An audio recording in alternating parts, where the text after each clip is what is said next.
8 రోజుల నుండి ఒక ఉద్యోగి కార్యాలయం ముందు ఆమరణ నిరాహార దీక్ష చేస్తుంటే పట్టించుకునే అధికారి కానీ పబ్లిక్ కానీ లేరు అంటున్నారు తెనాలిలో. బిఎస్ఎన్ఎల్ వారి కస్టమర్ సర్వీస్ సెంటర్ సిఎస్సిని తెనాలిలో ప్రైవేటీకరణను వ్యతిరేకిస్తూ బిఎస్ఎన్ఎల్ ఉద్యోగి పద్మావతి ఆమరణ నిరాహార దీక్ష చేస్తున్నారు. సిఎస్సి ప్రైవేటీకరణ వల్ల వినియోగదారుని మీద భారం పడుతుందని, అంతేకాకుండా పెద్ద సంఖ్యలో బిఎస్ఎన్ఎల్ ఉద్యోగుల మీద ఆ ప్రభావం పడుతుందని, తెనాలిలో ప్రైవేటీకరణ ఉపసంహరించుకోవాలని ఆమె డిమాండ్ చేస్తుంది. అయితే ఈ విషయమై వినోద భారతి సీజీఎం శేషాచలంను అడిగితే జీఎంను సంప్రదించాలన్నారు. జీఎం శ్రీధర్ని వివరణ కోరగా తెనాలి డిఈ శ్రీనివాస్ని అడగమని చెప్పారు. డిఈ శ్రీనివాస్ని వివరణ కోరే ప్రయత్నం చేయగా ఆయన ఫోన్ లిఫ్ట్ చేయలేదు.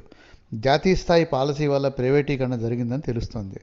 ప్రజలకు సపోర్టుగా ఆమరణ నిరాహార దీక్ష చేస్తున్న పద్మావతికి senior lawyer, high court mediator Perikal Daniel బృందం అండగా నిలుస్తోంది. అంతేకాకుండా ఆల్ ఇండియా బిఎస్ఎన్ఎల్ ఉద్యోగుల సంఘం ఉపాధ్యక్షులు ఖమ్మంకు చెందిన పొన్నారావు రంగంలోకి దిగారు. ఇదిలా ఉండగా ఇప్పటికే పద్మావతిని సస్పెండ్ చేసినట్టు తెలిసింది. మరేం జరుగుతుందో వేచి చూడాల్సిందే.